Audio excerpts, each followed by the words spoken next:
नमस्कार, ये आकाशवाणी पटना है। अब आप संजीव कुमार वर्मा से प्रादेशिक समाचार सुनिए। पहले मुख्य समाचार।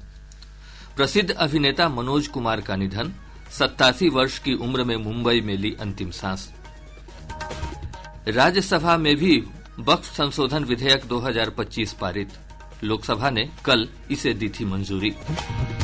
प्रधानमंत्री नरेंद्र मोदी ने संसद के दोनों सदनों से वक्फ संशोधन विधेयक 2025 के पारित होने पर खुशी जताते हुए इसे एक ऐतिहासिक क्षण बताया और उदयमान सूर्य को अर्घ्य अर्पित करने के साथ लोक आस्था का महापर्व चैती छठ संपन्न। अब समाचार विस्तार से। प्रसिद्ध अभिनेता मनोज कुमार का आज मुंबई में निधन हो गया। उन्होंने 87 वर्ष की उम्र में इलाज के दौरान अंतिम सांस ली। फिल्म और सामाजिक क्षेत्र में योगदान के लिए उन्हें देश के सबसे बड़े फिल्म सम्मान दादा साहब फाल्के पुरस्कार प्रदान किया गया था। अभिनेता के पुत्र कुणाल गोस्वामी ने बताया कि उनके पिता लंबे समय से बीमार चल रहे थे। देशभक्ति से ओतप्रोत फिल्मों के लिए वे विख्यात थे और उन्हें इसके लिए भारत कुमार के नाम से भी जाना जाता था। उपकार, शहीद, क्रांति, रोटी कपड़ा और मकान, पत्थर के सनम सहित उन्होंने अनगिनत फिल्मों में अभिनय किया। मनोज कुमार ने बड़ी संख्या में फिल्मों का निर्देशन और निर्माण भी किया। वे अपनी विशेष कला और भारतीय सिनेमा के क्षेत्र में उल्लेखनीय योगदान के लिए हमेशा याद रखे जाएंगे। मेरे देश की धरती सोना उगले उगले हीरे मोती, मेरे देश की धरती, मेरे देश की धरती। जब जीरो दिया मेरे भारत ने, भारत ने मेरे भारत ने, दुनिया को तब गिनती आई, तारों की भाषा भारत ने। एक तारा बोले तुम क्या कहे ये तुमसे, सुन सुन बात है लंबी मतलब गोल, खोल दे ये सबके पोल तो फिर उसके बाद। वक्फ संशोधन विधेयक 2025 को राज्यसभा ने 12 घंटे की चर्चा के बाद मंजूरी दे दी है। 128 सदस्यों ने संशोधन विधेयक के पक्ष में और 95 सदस्यों ने विपक्ष में मतदान किया। लोकसभा से यह विधेयक पहले ही पारित हो चुका है। उपराष्ट्रपति और राज्यसभा के सभापति जगदीप धनखड़ ने सदन में विधेयक पारित होने की घोषणा की। Eyes 128,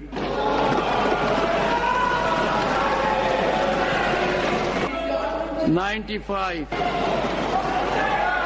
abstention 0. The bill is passed. विधेयक पर चर्चा का जवाब देते हुए अल्पसंख्यक कार्य मंत्री किरण रिजिजू ने कहा कि इस अधिनियम से मुस्लिम समुदाय के करोड़ों निर्धन लाभान्वित होंगे। उन्होंने कहा कि वक्फ संशोधन विधेयक 2025 का उद्देश्य विरासत स्थलों के संरक्षण और सामाजिक कल्याण को बढ़ावा देने के प्रावधानों के साथ वक्फ परिसंपत्तियों का समुचित प्रबंधन करना है।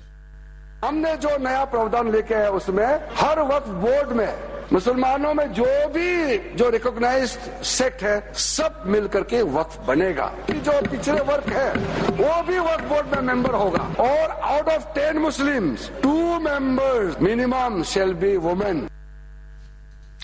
श्री रिजिजू ने कहा कि वक्फ प्रबंधन में पारदर्शिता और बोर्ड तथा स्थानीय प्राधिकरणों के बीच समन्वय बढ़ाकर प्रशासन में सुधार लाना है। विधेयक का लक्ष्य मुस्लिम महिलाओं, विशेषकर विधवा और तलाकशुदा महिलाओं की आर्थिक और सामाजिक स्थिति में सुधार लाना भी है। इसके तहत वक्फ बोर्ड में विभिन्न मुस्लिम संप्रदायों और महिलाओं का प्रतिनिधित्व सुनिश्चित कर बेहतर प्रशासन के लिए वक्फ बोर्ड को अधिक समावेशी बनाया जाएगा। विपक्ष के आरोपों का खंडन करते हुए उन्होंने कहा कि केवल मुस्लिम समुदाय ही वक्फ से लाभान्वित होंगे और वक्फ परिसंपत्तियों के प्रबंधन में किसी भी गैर मुस्लिम का हस्तक्षेप नहीं होगा। संसद ने मुसलमान वक्फ निरसन विधेयक 2024 को भी मंजूरी दे दी है। यह विधेयक मुसलमान वक्फ अधिनियम 2023 का स्थान लेगा। प्रधानमंत्री नरेंद्र मोदी ने संसद के दोनों सदनों से वक्फ संशोधन विधेयक 2025 के पारित होने पर खुशी जताते हुए कहा कि यह एक ऐतिहासिक क्षण है। प्रधानमंत्री ने कहा कि नया वक्फ कानून बनने से सामाजिक, आर्थिक और न्याय में पारदर्शिता आएगी और समावेशी विकास को बल मिलेगा। श्री मोदी ने कहा कि यह विधेयक वैसे लोगों की आवाज बनकर उन्हें मजबूती प्रदान करेगा जो अब तक वंचित थे। वक्फ संशोधन विधेयक 2025 के पारित होने के बाद देश भर में प्रमुख नेताओं ने इसका स्वागत किया है। ऑल इंडिया पसमानदा मुस्लिम महाज के अध्यक्ष शारिक अदीब ने कहा है कि यह विधेयक वक्फ बोर्ड के प्रबंधन और शासन में जरूरी पारदर्शिता लाएगा। वक्त कहीं नहीं जा रहा, वक्त महफूज था, महफूज है और महफूज रहेगा, मुसलमानों के हाथ में रहेगा। बस उसमें जो गलतियां हैं, मिसमैनेजमेंट है, वो सही होगा। और अगर कोई गवर्नमेंट बेवा को, गरीब बच्चों को और मिस्किनों को, अन्नदाताओं को, पसंदा मुसलमानों को उनका हक और हकूक देने की बात करती है, तो इसमें इतनी घबराने की बात क्या है। बस ये है, कुछ लोगों के पास में ये पूरी पावर थी, अब वो चली जाएगी, इसलिए लोग हंगामा कर रहे हैं। पूर्व सांसद और वरिष्ठ चिकित्सक डॉक्टर एजाज अली ने कहा कि विधेयक गरीब और पिछड़े वर्ग के लोगों के हित में है।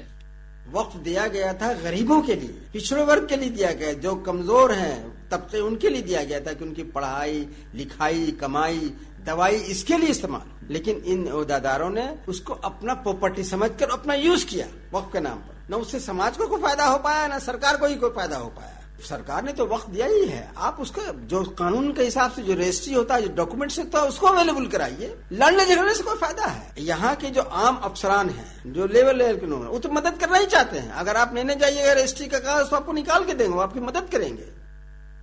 वक्फ संशोधन विधेयक पर विभिन्न दलों के नेताओं ने अपनी प्रतिक्रिया दी है। भाजपा और जदयू ने इसे सही कहा तो राजद ने इसे पूरी तरह गलत बताया।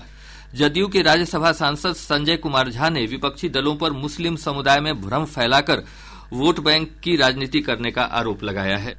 गृह मंत्री अमित शाह जी के भाषण के बाद जो लोग भ्रम फैला रहे थे, वो स्थिति बिल्कुल साफ हो गई और लोगों को पता है कि कुछ लोग भ्रम फैला करके, भावना भड़का करके वोट लेने के कारण मुसलमानों में कंफ्यूजन कर रहे थे। वक्फ संशोधन विधेयक राज्यसभा में पारित होने पर राजद सांसद मनोज कुमार झा ने कहा कि संसद में कृषि कानून भी पारित हुए थे। उन्होंने कहा कि कृषि कानूनों की तरह ही लोगों के मन में इस कानून के लिए भी असंतुष्टि है। बहुमत आने का मतलब नहीं है कि हर चीज का ज्ञान आप ही को है। एक संजीदगी, एक बड़ा हृदय दिखा करके आप पूरे डॉग विसिल को आधार बना करके जो करने की कोशिश कर रहे हैं, वो कतई उचित नहीं था। फिर भी आपने संख्या बल अर्जित करने की कोशिश की, हालांकि वो भी बहुत अच्छा संख्या बल तो राज्यसभा में नहीं है अगर वो आप इंट्रोस्पेक्शन करें। लेकिन हम ये कहेंगे, अभी भी लोगों के अंदर जो मन में असंतुष्टि है नागरिकों को, अगर उसको दूर नहीं किया तो इसका हर्ष फार्म लॉस की तरह ना हो। प्रादेशिक समाचार आप आकाशवाणी पटना से सुन रहे हैं। ताजा समाचारों के लिए आप हमारे एक्स हैंडल AIR_News_ पटना पर जा सकते हैं। लोक आस्था का 4 दिवसीय महापर्व चैती छठ आज उदयमान सूर्य को अर्घ्य अर्पित करने के साथ ही संपन्न हो गया। खिलवा के पात पर उगेलन सूरज मल जाके रूप। राजधानी पटना समेत प्रदेश भर की प्रमुख नदियों गंगा, कोसी, गंडक, बागमती और सोन के अलावा तालाबों, जलाशयों और अस्थायी घाटों पर लाखों की संख्या में श्रद्धालुओं ने भगवान भास्कर को अर्घ्य अर्पित किया। विभिन्न जिलों से हमारे संवाददाताओं ने बताया है कि जगह जगह मठ और मंदिरों की सजावट की गई थी। व्रतियों ने अपने घरों के बाहर और छतों पर बने अस्थायी जलाशयों में भी अर्घ्य दिया। इसके बाद छठ व्रतियों ने पारण के बाद प्रसाद ग्रहण किया। इसके साथ ही 36 घंटे का निर्जला उपवास संपन्न हुआ। इस दौरान पूरे प्रदेश का माहौल भक्तिमय बना रहा। छठ गीतों से वातावरण गुंजायमान हो रहा था। जिला प्रशासन, विभिन्न छठ पूजा समितियों और स्वयंसेवी संगठनों से जुड़े लोग भी व्रतियों की सुविधा और उनके स्वागत में जुटे रहे। विभिन्न जिला मुख्यालयों से हमारे संवाददाताओं ने बताया है कि व्रती भगवान भास्कर को अर्घ्य देने के लिए बड़ी संख्या में विभिन्न घाटों पर एकत्र हुए। पटना के बाढ़ स्थित पुण्यार्क मंदिर, मसौढ़ी अनुमंडल स्थित सूर्य मंदिर, दुल्हिन बाजार के उलार सूर्य मंदिर, औरंगाबाद के प्रसिद्ध देव सूर्य मंदिर, नवादा के हड़िया सूर्य मंदिर, नालंदा जिले में बड़गांव के बालार्क और औंगारी गांव स्थित अंगारक सूर्य मंदिर और बक्सर के रामरेखा घाट पर भी बड़ी संख्या में छठ व्रती और श्रद्धालु भगवान भास्कर की पूजा अर्चना के लिए पहुंचे थे। इधर हमारे औरंगाबाद संवाददाता ने बताया कि जिले के ऐतिहासिक, धार्मिक और पौराणिक स्थल देव के पवित्र सूर्य कुंड में आज प्रातः उदयमान सूर्य को व्रतियों ने अर्घ्य अर्पित किया।